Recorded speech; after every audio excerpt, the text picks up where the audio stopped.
Hey, Joe. Welcome to the Choose Africa podcast. Thank you so much for being here today. Thank you for having me. Really excited I've been looking forward to having this chat with you, so I'm really pumped. I feel very honored to have you here. I have so many questions on just like personally that I want to know to help me. So I'm excited to put your wisdom out there. Can you give the listeners just a background of some of your work experience, your COO experience, some of just your expertise and what you've done for work?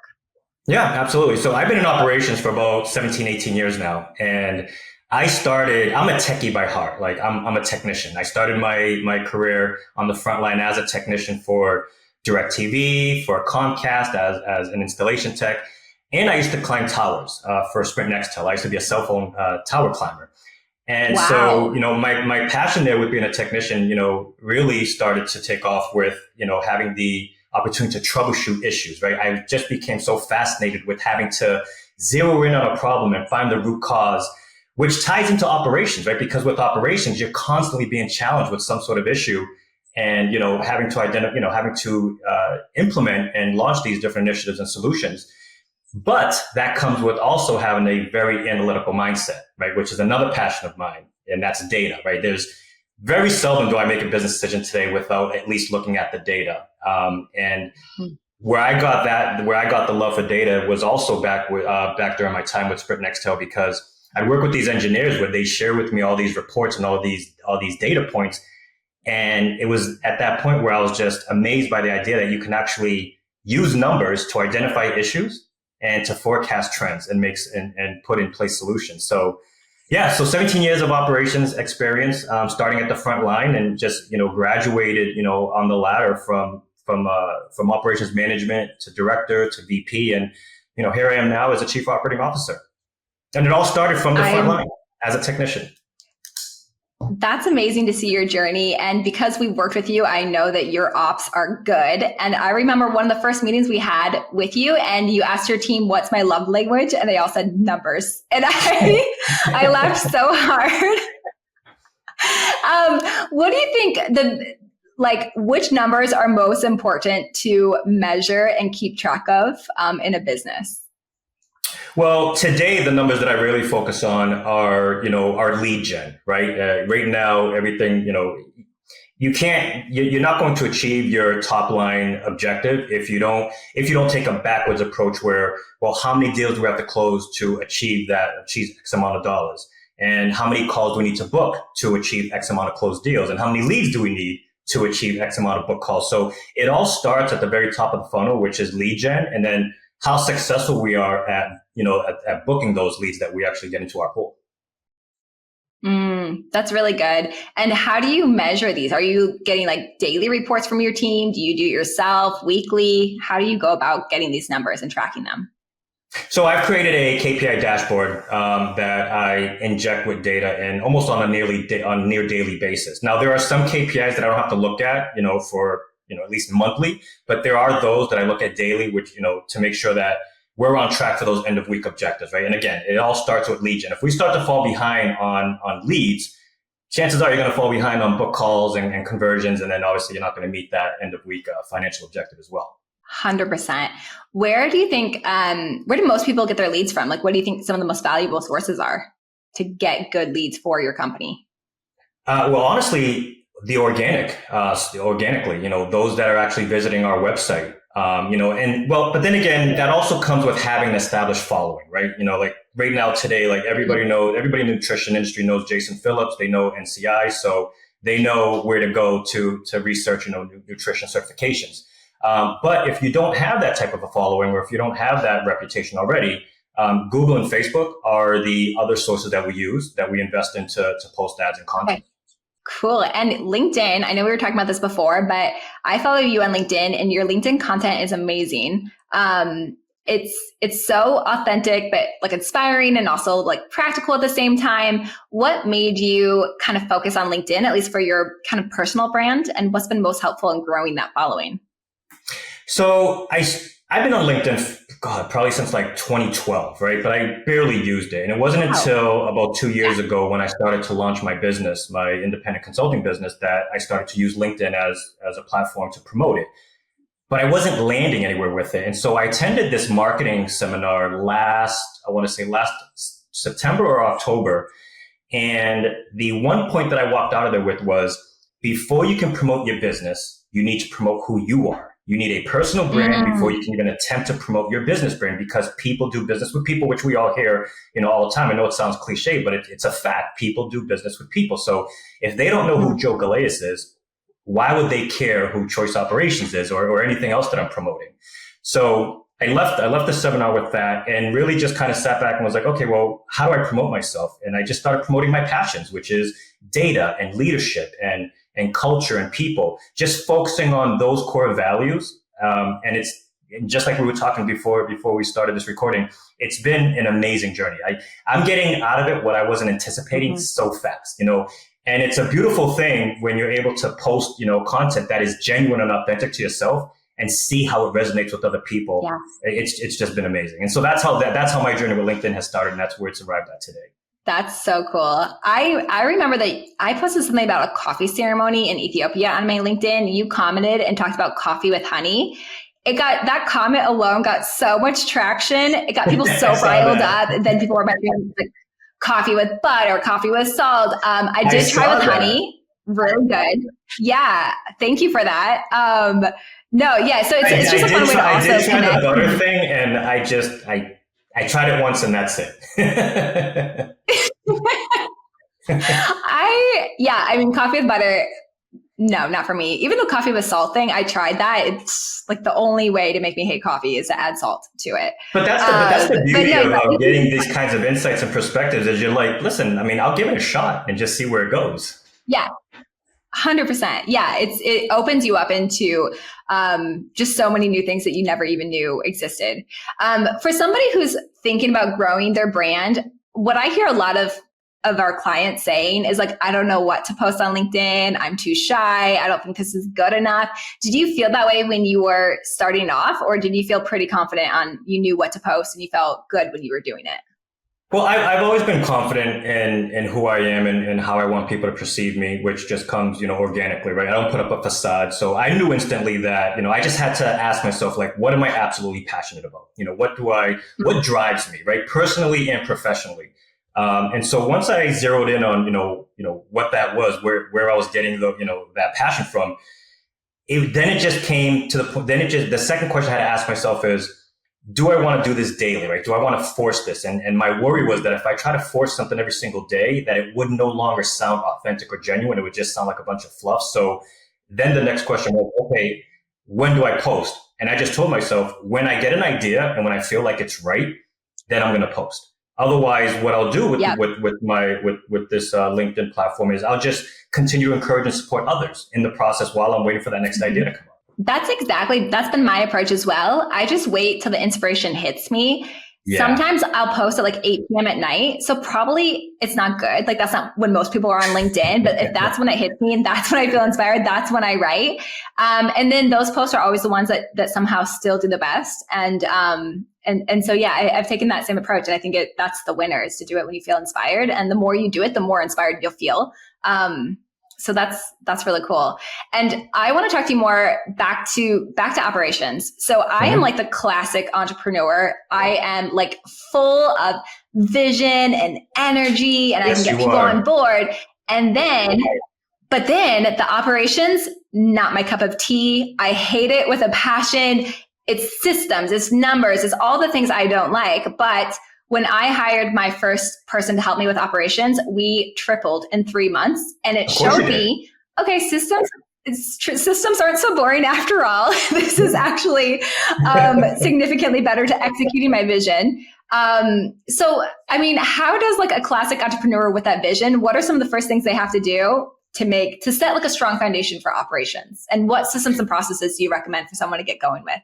So I have to first commend you for at least identifying that this is not something you love, right? And not even attempting to do it, because, otherwise you would just, it'd be a subpar operations, right? So I commend you for that. And then bringing somebody on board, because I talk constantly about,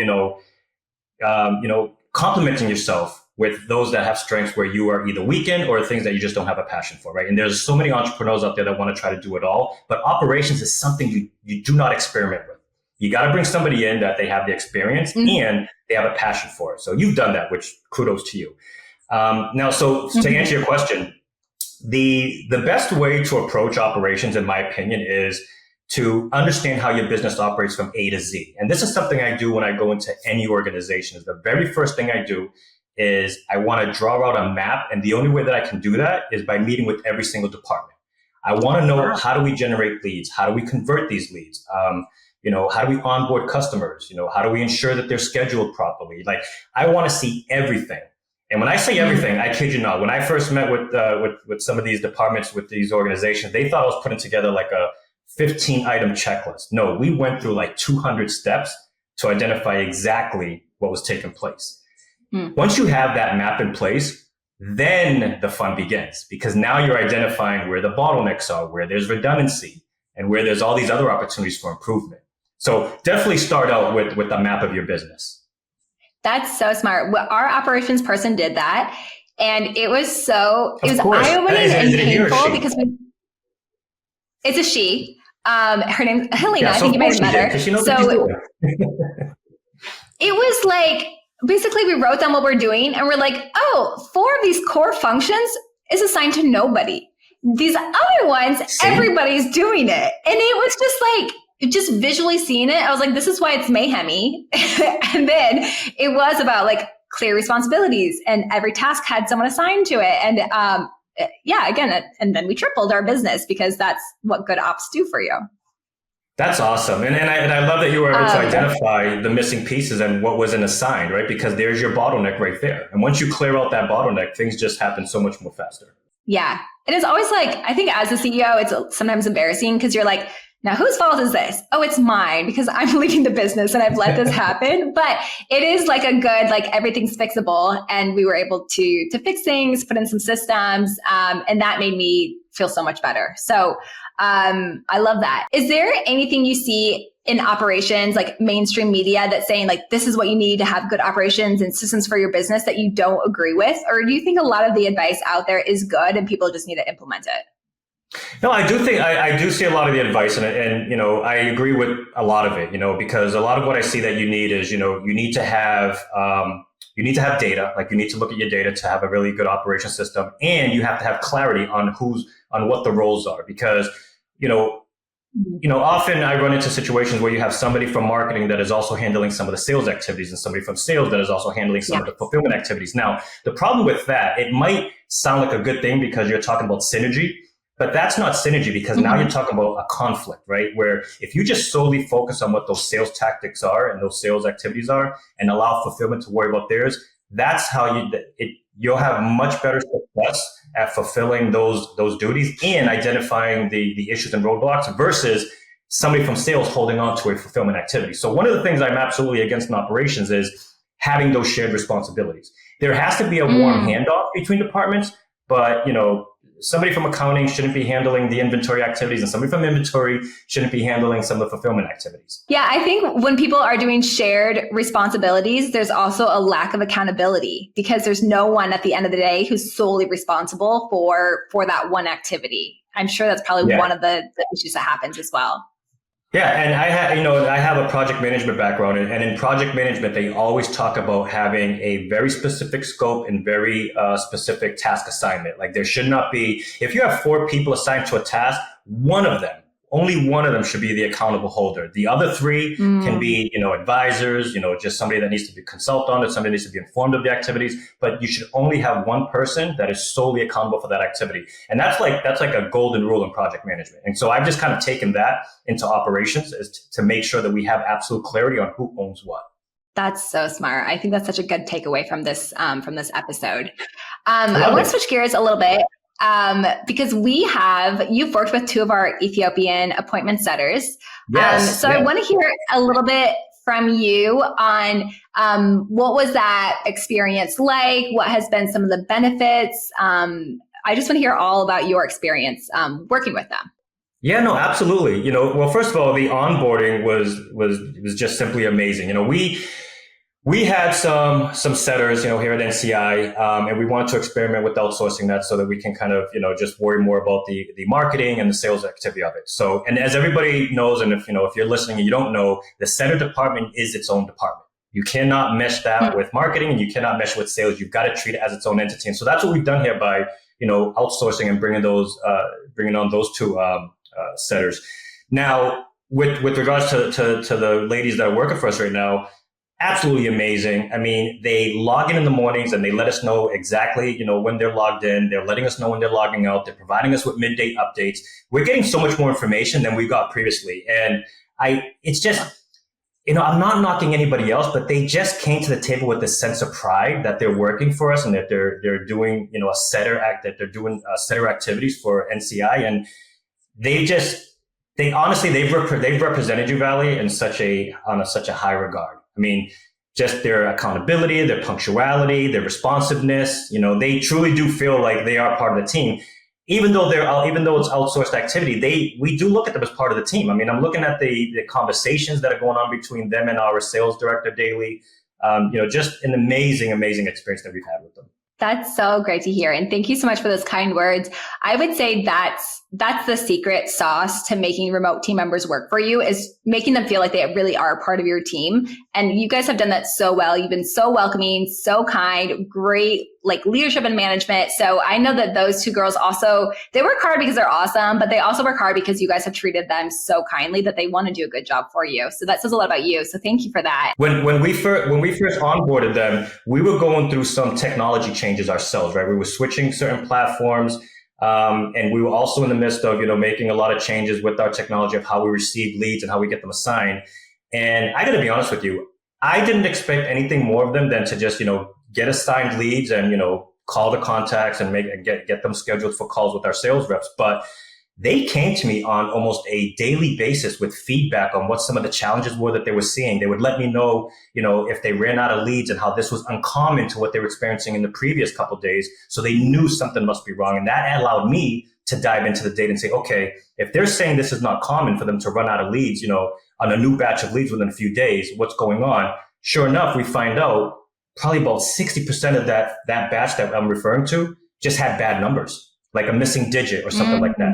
So that introduced a new step in our process, that before we assign this next batch of leads, let's identify if there's any missing digits in these phone numbers and let's eliminate them. So they were just constantly letting me know of some challenges. They would send me screenshots. I'd make some changes. I'd ask them to try now. They'd give me the thumbs up. It was just, and like I said, absolutely amazing experience. I wasn't expecting anything more than them to just book calls for our sales team, but they were like, no. We're here to represent Valley, and we're going to do a lot more than that. That's so sweet. I would say a lot of our team members know that the challenge that they face to get a US job is because they're based in Ethiopia or a different African country. So that they know the bias and stereotypes that are against them. And they work hard because they want to represent their country, their continent well, and get more jobs for their friends and family. And to this day, half of the people we hire are related to our current team members. So we have awesome. Husbands and wives, we have sisters, we have roommates, we have cousins. And so there is a family vibe, and people do show up really well, which is really cool. Do you have any advice for people who are thinking about integrating remote team members to their team, whether it's appointment setters or any other job offshore outsourcing? What do you think is good to outsource? What do you think is good to keep internal? So I think any activity like this where you're booking calls for a sales team, or even if you're analyzing data, right? Anything that's kind of very specific, you can outsource, right? I'm never against that, and I'll be honest with you. I mean, I've grown over the years because, if you asked me this question 4 or 5 years ago, I was really against outsourcing because I was of the mindset that if you don't have skin in the game, then you're not going to have a direct tie to it. You're not going to have accountability because, you're not married to the company, you're not married to the position. But that's changed over the years, because And again, this change comes from experience, through experimenting, right? And so once I started working with more outsourced, teammates, and my advice is to, like we had talked about, make sure that they feel like they're part of the team, because that's when you're going to get the most out of them. Mm-hmm. You have to make people feel like they're part of the circle in order for you to get more information, because that's going to break down walls. That's going to create transparency. I mean, so that would be my advice if you're going to bring in an outsourced member of your team to your team. That's really good advice. Well, Joe, thank you so much for being here. We really appreciate it. Where can people find you to get more advice on operations or just to see your personal brand and what you're passionate about sharing? LinkedIn. I mean, I'm posting always on LinkedIn, giving feedback based on my experience, posting content advice. And I like to keep it creative and fun sometimes, right? I don't like to have this rigid post like these are the rules for operations. I like to make it fun and add a twist to it. So if you're looking for any kind of advice on operations or even just leadership in general and culture management, you can follow me on LinkedIn. I will drop your LinkedIn profile link in the show notes. But yeah, I agree. Like, I'm not just saying it. I genuinely enjoy when I see your posts come up on my feed. I stop, I read them, I learn something. Wow. So I hope everybody just takes a minute and adds you and follows you on LinkedIn. Perfect. Thank you, Joe.